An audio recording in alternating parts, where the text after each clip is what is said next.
Buenas noches, bienvenidos, bienvenidas. Gracias por sintonizar La Ley de la Selva, como cada lunes aquí en la pantalla de C5N.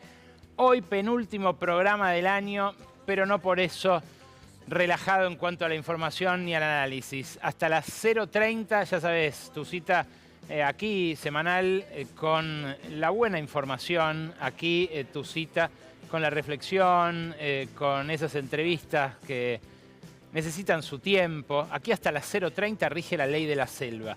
Y hoy más que nunca, porque tenemos en instantes a uno de los nuevos triunviros de la CGT. Jorge Sola, secretario del gremio del Seguro, triunviro de la CGT, fue uno de los que encabezó el acto el jueves pasado, que terminó haciendo que se postergara la discusión de la reforma laboral hasta febrero. ¿Cuáles son los próximos pasos que tiene planeado dar la CGT? ¿Puede llegar a haber un paro general en el inicio de 2026? ¿Qué impacto tendría el paro general de concretarse cuando se retome esta discusión, que los gremios consideran es un retroceso a principios del siglo XX, a 100 años atrás, a un momento en el cual todo el andamiaje de protección al trabajo no existía y las relaciones entre el capital y el trabajo eran especialmente asimétricas? Vamos a tener también un informe especial de Emilce Garzón. Emilce Garzón, ustedes la conocen, ya ha venido varias veces, especialista en ciberseguridad. Viene a contarnos los últimos pasos de Manuel Terrones Godoy y Mauricio Novelli, los criptobros de Javier Milei, sí, los que escrachó Clarín, que estuvieron allá en Dallas cuando Hayden Davis lanzó la criptolibra en comunicación directa con la Quinta de Olivos, donde Milei estaba con Karina, con la secretaria general de la presidencia, listo para tuitear el link y que cayeran los chorlitos que cayeron en una estafa que está investigando la justicia de Estados Unidos y con menos celeridad la justicia local. Bueno, esos dos hombres que están imputados en la causa, que están siendo investigados aquí, que tienen muchas explicaciones que dar, porque uno de ellos, por ejemplo, lo vimos llenando una caja de seguridad de un banco por esos mismos días cercanos al 14 de febrero. Están activos, están haciendo negocios. ¿Qué están haciendo? Te lo va a contar en un ratito en este informe exclusivo Emi Garzón en el segundo bloque del programa. Pero antes de recibir a Jorge Sola, antes de hablar de la CGT y de la conflictividad que puede venir si retoman esta agenda desde el gobierno, vamos a hablar un poco de una semana en la cual se produjeron dos derrotas prácticamente inexplicables para el oficialismo. Inexplicables porque hubo cierto amateurismo en cómo se manejó en la Cámara de Diputados, pero también porque aparecieron límites que hasta ahora nadie sospechaba.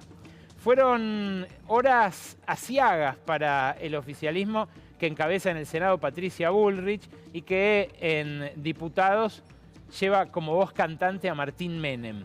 ¿Y por qué?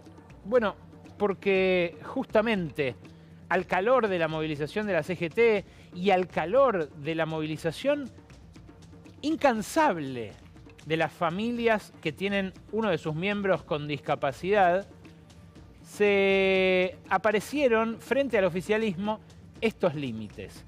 El colectivo de discapacidad era un actor político que nadie tenía en cuenta. Hay muchas organizaciones de personas con discapacidad. Nosotros aquí hemos entrevistado a Johnny de la Silla, uno de los referentes más novedosos para mí del colectivo, que viene luchando hace un montón de tiempo por la inclusión, contra la discriminación, pero que ahora enfrentan algo que nunca le había tocado enfrentar a nadie, que es que el Congreso apruebe una ley, que el Ejecutivo la vete, que el Congreso vuelva a votarla, insistiendo con 2/3 de los votos, y que el Ejecutivo siga sin aplicarla.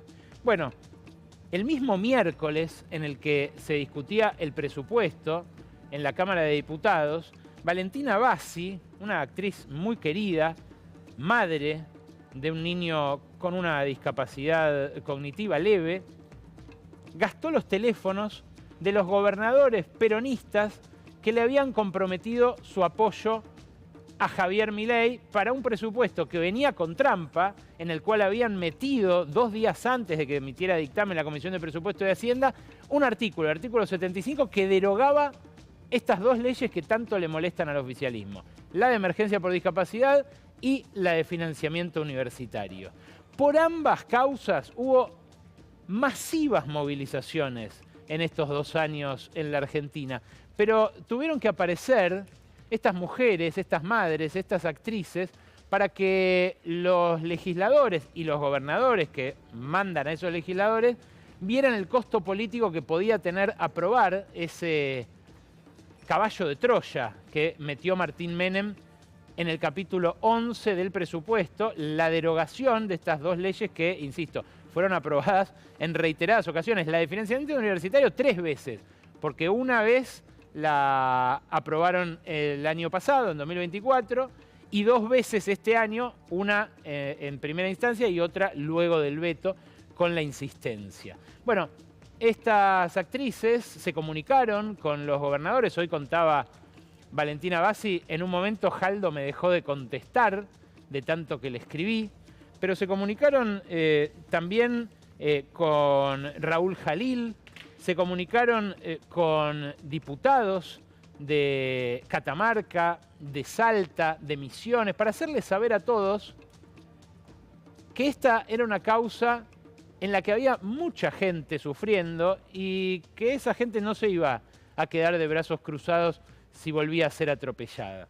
Claro, el oficialismo mostró mucho amateurismo en esto. No sabía cómo se iba a votar cuando sometía cada capítulo a votación. Por eso sorprendió tanto a las 2 de la mañana del ya jueves, cuando apareció el voto negativo de algunos de estos diputados, por ejemplo, los que partieron del bloque Innovación Federal, los 7 representantes del salteño Gustavo Sáenz, que votaron repartidos, los 3 catamarqueños, los 2 tucumanos que votaron en contra del capítulo y en contra de la derogación de estas leyes, que enterraron lo que el gobierno consideraba el núcleo de esta iniciativa. Milei pataleó muchísimo al principio, dijo que iba a vetar su propio presupuesto. Rápidamente, luego de distribuir esa versión en la prensa, retrocedió sobre sus pasos. Anoche celebró que se haya aprobado el presupuesto, aunque sea sin ese capítulo, que incluía también el desenganche de la asignación universal por hijo de la inflación, algo que votó el Congreso en su momento y que él pretendía colar en el presupuesto contra lo que dicta la Ley de Administración Financiera, que incluía también fondos para la justicia, que incluía fondos para los gobernadores, a los cuales les había ofrecido eso a cambio de que veten estas leyes. En fin, todo el capítulo naufragó y ahora el gobierno va a tener que tratar este viernes, después de Navidad, entre Navidad y Año Nuevo, un presupuesto rengo, un presupuesto que no tiene lo que priorizaban desde la Casa Rosada. De eso vamos a hablar con Lucía Isikoff en un ratito, porque ahora llega complicado a la votación del Senado un gobierno que pisoteó a sus aliados, incondicionales aliados, como los del PRO, que se sintieron tan perjudicados por la componenda que apareció a las 3 de la mañana para nombrar a los auditores de la Nación, que decidió judicializar esto, ir a los tribunales y que quedó escaldado, obviamente. También en ese capítulo estaban los fondos para la ciudad de Buenos Aires, que ordenó pagar la Corte Suprema a la Nación y que ahora quedaron en un limbo presupuestario. Claro, también parece haberse agotado el colaboracionismo judicial. Y esto es interesante porque es otro límite que aparece y que el gobierno no esperaba que apareciera tan rápido. Los jueces, igual que los perdedores en la elección, acudieron en auxilio del ganador y esperaba el oficialismo que esto se mantuviera por un tiempo más después del triunfo del 26 de octubre. Pero no. Justamente al calor de la resistencia callejera, al calor de estos fenómenos que emergen, como el de las madres de niños con discapacidad, el del propio colectivo de personas con discapacidad que se movilizó tan insistentemente, tuvieron su correlato judicial. Hoy, hace un ratito nada más, nos enteramos de que la Sala Quinta de la Cámara Contencioso Administrativo Federal decidió reabrir la causa que habían cerrado en primera instancia por la no respuesta del Banco Central al pedido de informes que hizo el gremio bancario para conocer el paradero del oro del Banco Central. Recordarán que el año pasado el ministro de Economía y el presidente del Banco Central, Santiago Bausili, anunciaron, sin dar más detalles, que habían mandado una partida de oro a Londres, que de esa manera la podían hacer rendir un poco más. Claro, en un contexto en el cual los países sufren expropiaciones arbitrarias por parte de las potencias, como parte de conflictos que uno puede leer de una manera u otra, pero que evidentemente ponen en un lugar de poder relativo a esas potencias frente a países como el nuestro, mandar el oro a Londres no parece la mejor idea. Claro, ni siquiera dijeron cuánto oro mandaron.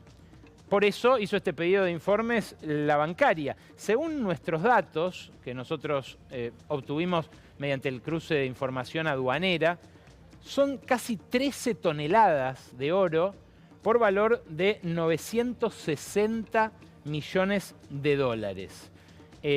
Claro, la bancaria quiso saber de boca del Banco Central esto directamente y el Banco Central no contestó. Dijo, no lo voy a decir, es un tema secreto.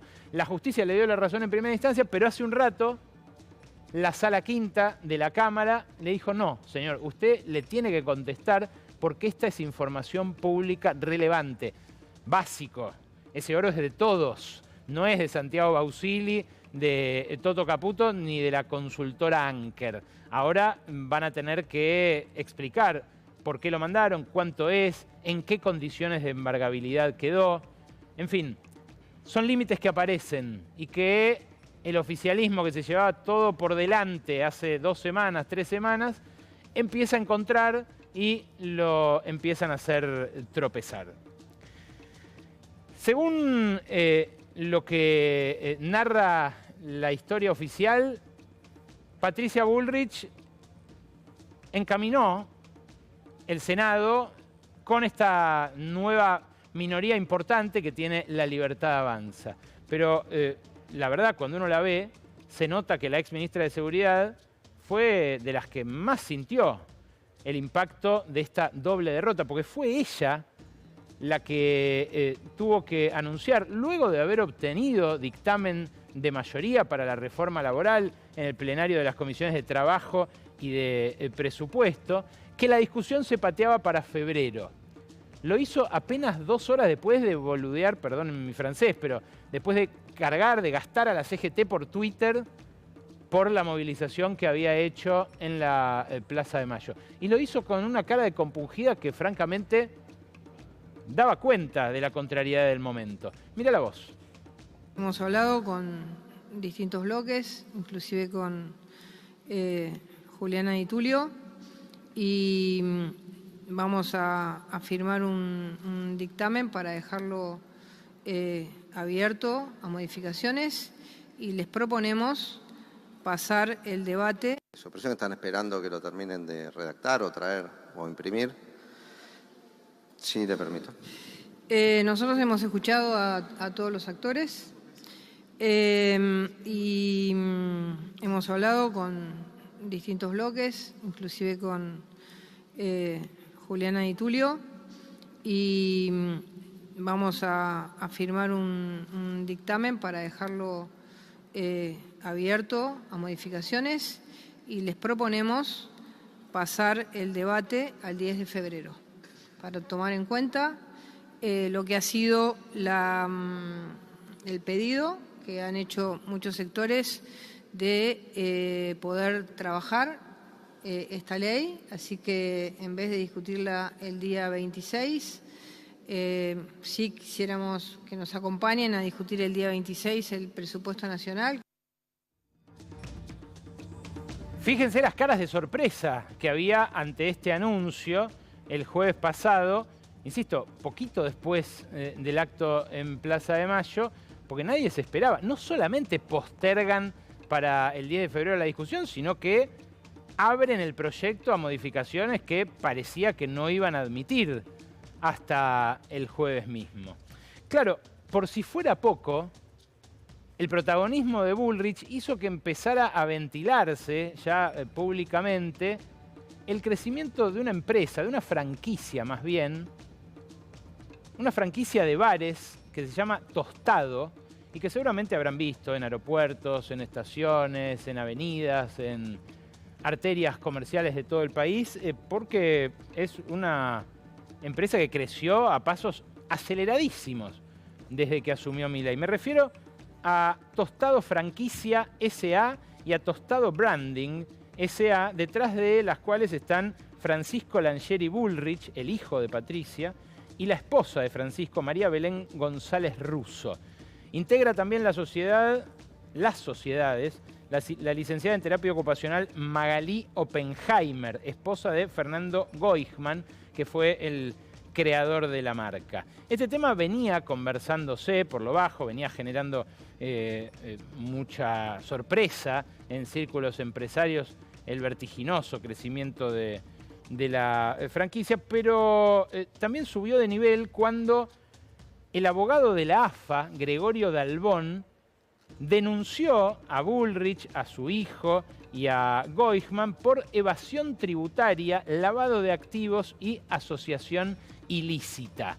Lo anunció Dalbón, la denuncia quedó radicada ante el Juzgado Federal número 4 a cargo de Ariel Lijo y acá tenemos el facsímil. Es una denuncia francamente muy fuerte respecto de una compañía que ahora va a tener la lupa judicial encima. Claro, antes de que se conociera esta denuncia, había entrado en escena Pablo Tobillino. Pablo Tobillino, tesorero de la AFA, mano derecha de Chiqui Tapia, viene protagonizando junto con el propio Tapia una guerra con el gobierno a partir de, bueno, el protagonismo de Milei en denunciar manejos de la AFA con los campeonatos, lo que pasó con Rosario Central, la devolución de gentilezas de Tapia cuando se sacó fotos con Gianni Infantino, con Alejandro Domínguez, con las autoridades del fútbol a nivel mundial, como advirtiendo que si alguien osara intervenir la AFA, Argentina podría ser desafiliada de la FIFA y no jugar el Mundial. En fin, Tobillino tuiteó esto en relación a lo que sobre él decía Patricia Bullrich, que la AFA es una asociación privada, no un organismo del Estado, que su dinero no es público, que la selección campeona del mundo, bla, bla, bla. No interesa tanto el contenido ni ese cruce, que a mí francamente me parece que ya está bajando de decibeles, sino la frase final. ¿Por qué no se concentra en la corrupción de su propio gobierno con un café con leche y un tostado? Insisto, lo de Tobillino abrió paso a la denuncia de Dalbón. Y lo interesante cuando uno mira en registros de la IGJ los datos de estas empresas, es cómo van intercambiando posiciones Langeri Bullrich, el hijo de Patricia, y Goichman, como directores, como síndicos, como gerentes, como funcionarios de estas dos compañías que les decía, Tostado Branding, Tostado Franquicias, otras sociedades anónimas como Tostado Buenos Aires SRL, Tostallas, un esquema de mamushkas muy parecido al que hacen, no quiero ser mal pensado, los empresarios que procuran ocultar activos poniendo en control de otra empresa los activos de una determinada. El dato llamativo es ese, ¿no? La proliferación de compañías vinculadas, que suele ser mecanismo para hacer opacas las transferencias entre las sociedades. Todas sociedades que fueron creadas en fechas muy cercanas y que comparten o los directores suplentes o los domicilios. También aparece Oppenheimer, la esposa de Goichman, como una de las que en este caso, va asumiendo responsabilidades.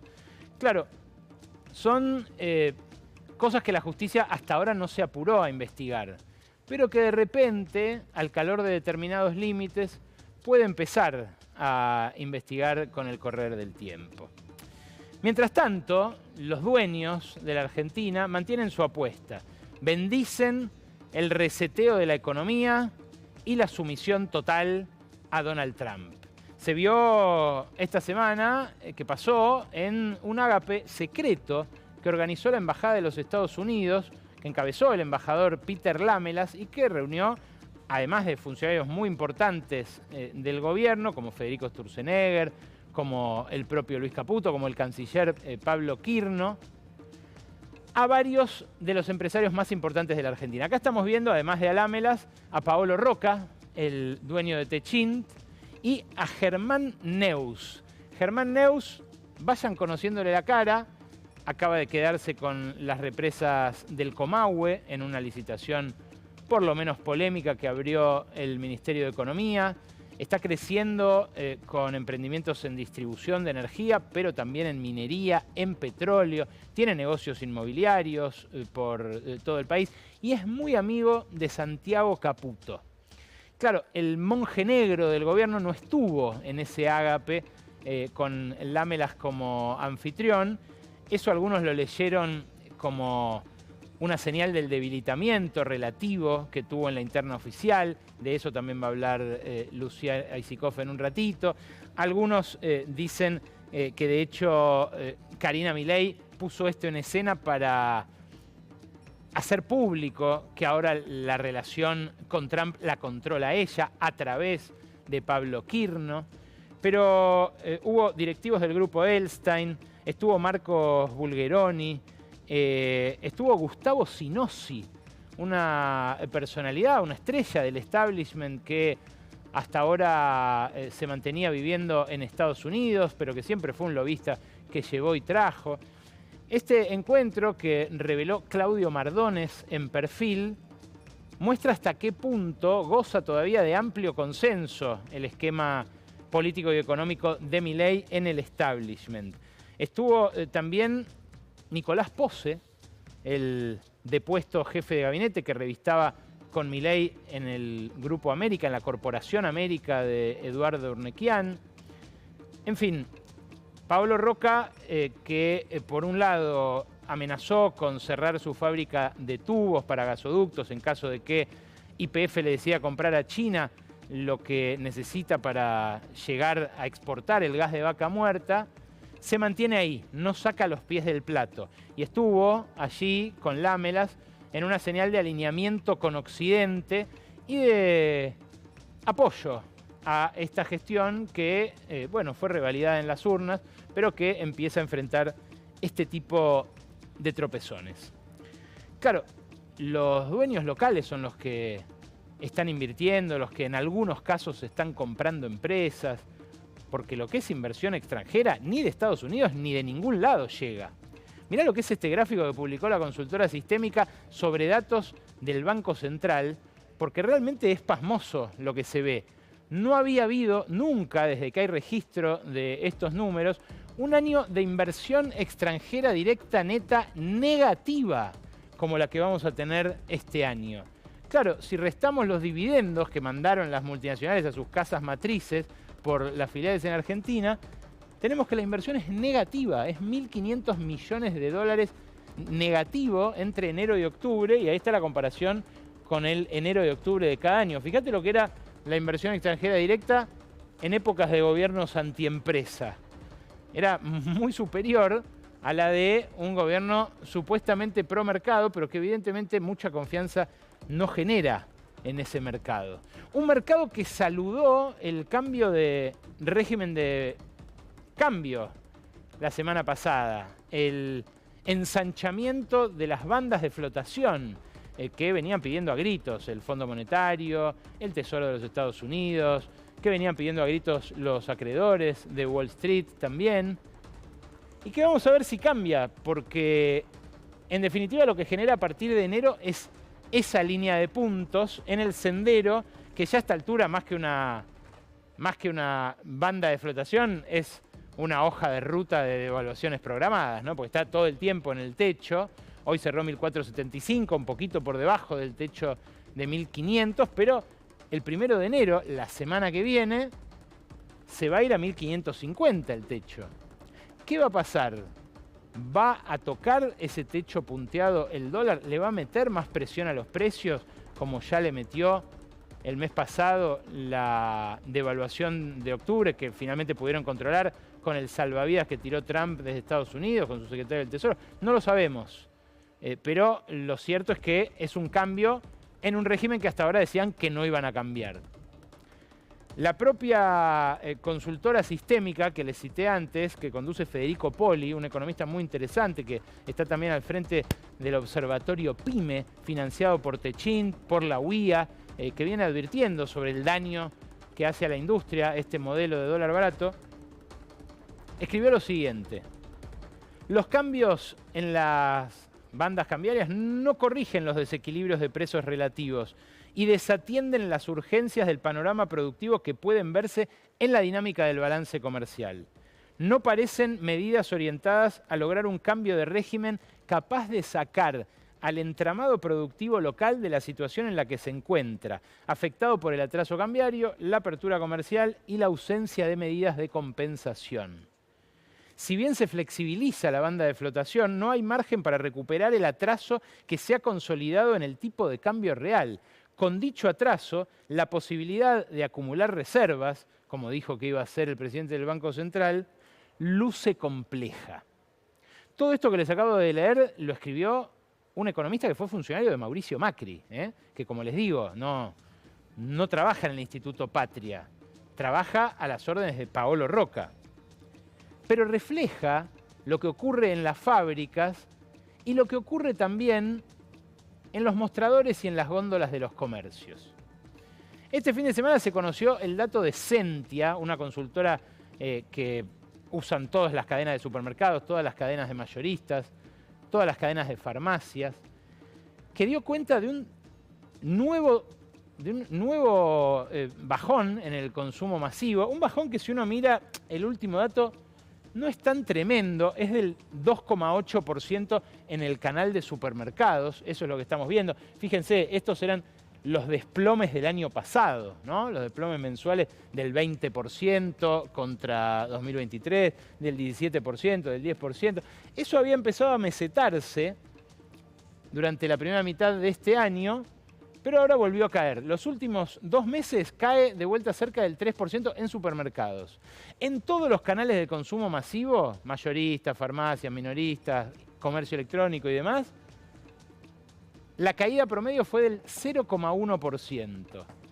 Ayer le preguntaron a la noche a Milei por esta caída del consumo y él dijo que tiene que ver con un cambio de patrones, de costumbres de los consumidores. Escúchalo.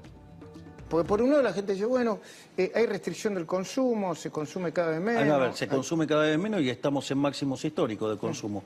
Es el máximo de los últimos 8 años. ¿Usted prefiere decir que está cambiando la matriz del consumo? Está cambiando la forma en la cual consumen las personas. Que hoy se pagan tarifas y lo pagan, se endeudan en algunos casos. No, pero a ver. Y electrodomésticos están un poco más baratos. De vuelta, la forma en la cual se financia, ustedes... No, que no confunda. Claro, no nos confundamos. Diga que yo estoy confundido, no hay problema. Pero de vuelta, si van a seguir haciendo los análisis sobre canales de venta que fueron modificándose, a ver, ¿por qué no se fijan, digamos, cómo evoluciona el comercio digital? ¿Por qué no miran los balances de Mercado Libre a ver cómo está funcionando el consumo? Entonces, me parece que es no entender que la economía ha cambiado, la forma en la cual las personas consumen cambiaron y que algunos indicadores que se usaban ahora dejaron de ser relevantes y juegan otros indicadores. Ok. Es muy interesante lo que dice el presidente respecto de esto porque parece haber empezado una era de el manoseo de las estadísticas. Vimos cómo Daniel Scioli deja de entregarle información al INDEC sobre turismo internacional, justo en el momento en el que el turismo internacional vuela y que las divisas se escurren por ese lado. Y ahora Milei dice, esto es un indicador desactualizado. Es cierto que en el comercio electrónico las ventas son cada vez mayores. Hay mucha gente que se está acostumbrando a comprar por internet y ya no lo hace presencialmente. Ahora, fíjate el desglose de este dato de caída del consumo promedio de Sentia, cómo muestra canal por canal lo que está pasando, tanto en la comparación noviembre contra noviembre, como en la comparación noviembre contra octubre. Yo les decía, el total del consumo masivo cayó 0,1% frente al mismo mes del año pasado. Cae más fuerte frente a octubre, 1,8%. Los supermercados de cadena acusan un desplome del 7,2% interanual y del 2,7% contra octubre. Los autoservicios independientes mejoran contra el 2024, pero caen contra octubre. Las farmacias se desploman ambos. Fíjate, las farmacias. Es un lugar donde alguno comprará perfumería, pero donde mucha gente compra años de vida que ha dejado de comprar porque no hay plata. El e-commerce crece 13% contra el mismo mes del 2024, pero apenas un 0,7% contra octubre, o sea, se mantiene prácticamente plano. Pero ¿cuánto es el e-commerce del total de consumo de todos estos canales? Hace un ratito me escribía una colega especializada, Andrea Delfino, que le quiero agradecer, que me decía, che, no es el 10% como dijiste hace un rato en Periodistas, es el 5%. El e-commerce de las plataformas como la que mencionó el presidente, Mercado Libre básicamente, representa el 5% de las ventas físicas de productos en Argentina. Es algo que está creciendo, pero que todavía es relativamente marginal. Si sumamos las ventas de las plataformas propias de cadenas como Frave, Garbarino, las cadenas grandes de retail que tienen su propia plataforma, ahí llega el 10%. Ahora, si el 10%, o sea, 1 de cada 10 productos que se venden, acusa un incremento fuerte, pero 9 de cada 10 productos que se venden siguen desplomándose hacia abajo, no es que está mal la estadística, es que está mal la interpretación. Y si uno agarra el total del consumo, lo que se encuentra es que está 15% abajo de enero de 2023 y todavía 10% abajo en volumen físico del momento en el que agarró Milei. Se está vendiendo menos de todo en la Argentina y no tiene que ver eso con el canal que elija el consumidor. Hay algo que decía el entrevistador de Milei recién, que en cambio genera cada vez más preocupación, que es cómo se ha endeudado la familia argentina promedio para sostener estos consumos. Hoy hablé con un representante gremial, el secretario del Sindicato de Docentes de Tierra del Fuego, que están desesperados los docentes de Tierra del Fuego porque la mitad de ellos tienen más del 50% de su sueldo comprometido en el momento de cobrar para el pago de deudas. Para el pago de deudas con el banco, préstamos personales que han sacado para pagar el alquiler, por ejemplo, o con la tarjeta de crédito. ¿Vos cuánta gente conocés que apenas cobra, paga la tarjeta de crédito y se queda sin nada? Bueno, es cada vez más y lo muestran las estadísticas del propio Banco Central. Esta es la morosidad del crédito en las familias que venimos siguiendo con mucha atención. Fíjate, esto es desde Macri, son los últimos 10 años. Nunca había pasado, ni siquiera en la pandemia, que es ese pico de ahí, que los créditos personales tuvieran una mora del 10%. 10% de quien sacó un préstamo, de quienes sacaron un préstamo personal no pudieron pagarlo y entraron en mora. En mora quiere decir que no te prestan más. Con la tarjeta de crédito, 7,7% de los deudores entró en default. Es una situación en la cual nadie quiere entrar, porque se disparan embargos, porque no hay más posibilidad de acudir a refinanciaciones en otras entidades. Claro, empezás a salir en el Veraz, en Gnosis, es lo que nadie quiere. Te caes a las prestamistas que cobran todavía más altas tasas de interés. Esa sensación de agobio es la que tuvo el soldado Rodrigo Gómez, que apareció muerto la semana pasada. Apareció muerto en la residencia presidencial de Olivos. El presidente tardó 5 días en decir una palabra sobre este muchacho que lo estaba cuidando. Soldado del Regimiento de Granaderos a Caballo, nacido en Formosa, dejó una carta donde decía que lo agobiaban las deudas. Debía 2 millones de pesos. Que uno podrá decir, no es razón para quitarse la vida. Las razones por las cuales falleció tiene que terminar de establecerlas la justicia. Es una investigación ardua. Es complejo que alguien muera dentro de la residencia presidencial. Pero el agobio es completamente entendible, porque ¿sabes cuánto gana un soldado? 600 lucas. Para alguien que gana 600 lucas, 2 palos puede ser una montaña imposible de remontar. Y para muchas familias se da la misma situación, se hace el mismo cálculo, la misma cuenta. Dice Sistémica, y retomo lo que escribía Federico Poli en el informe sobre la industria: la destrucción de activos y capacidades productivas no habilita la reasignación de recursos y creación de nuevas actividades en el modo en que lo sugieren los libros de texto de economía. Genera pérdida de empleo y chatarra productiva, porque el capital no es plastilina y las habilidades de los trabajadores no son universales sino específicas. No es que las mineras le van a dar empleo a todos los que se están quedando sin laburo en la industria. Pero aún cuando hubiera un boom minero como para emplear a todos los que están siendo expulsados por la industria, eso no ocurre sin dolor. Esa reconversión, ese reseteo al que apuesta este gobierno, es un reseteo que se está mostrando muy traumático, sobre todo porque no tiene medidas de compensación como las que están pidiendo incluso los dueños de las grandes fábricas. La propia Sistémica hace un relevamiento de todos los cierres de empresas y las suspensiones. Es realmente pasmoso de ver solo el último trimestre lo que hay: Ilva, Whirlpool, Corben, Newsan, SKF, La Suipachense, que fundió, Teneplatex, Vulcalar, Pampac, Maniera, Dana, Acerías Berizo, Luxo, Color Living, Otito, Cramaco de generadores eléctricos en Venado Tuerto, Essen también en Venado Tuerto. Es realmente desolador ver esto para los que valoramos la trama productiva de la Argentina, su creatividad, su historia, su tesón. Mirá la cantidad de suspendidos que hay en Mondelez, en Asindar, en Textilana, en Peugeot, en empresas grandes, con mucha espalda.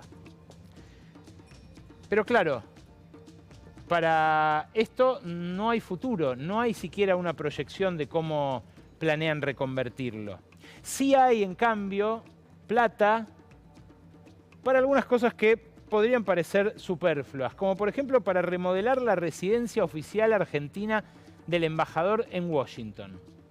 Sí, la casa de este señor, de Alec Oxenford, un magnate del e-commerce, justamente, pionero de lo que luego hizo mega millonario a Marcos Galperín, que ahora es el embajador nuestro en Estados Unidos. Casi no se le conoce la cara, estaba en el meeting de Lamelas el jueves pasado ahí en el Palacio Bosch, pero parece que necesita una residencia más cómoda porque le asignaron un presupuesto de casi 10.000 millones de pesos para que sea remodelada su mansión.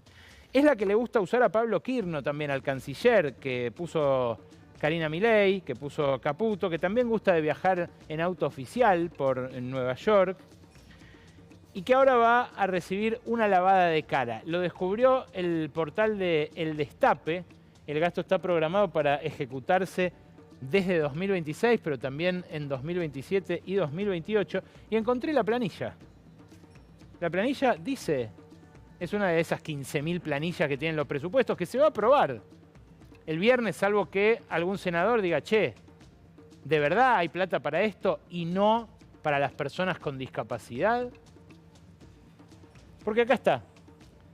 Remodelación y mantenimiento de la residencia oficial en Washington. 9.429 millones de pesos que se van a ejecutar mayormente entre el año que comienza, la semana que viene, y el otro. La plata que no llega a las personas con discapacidad, o al menos una partecita de esa plata, va a fluir a Washington para estas reformas señoriales. Bien de casta, ¿no?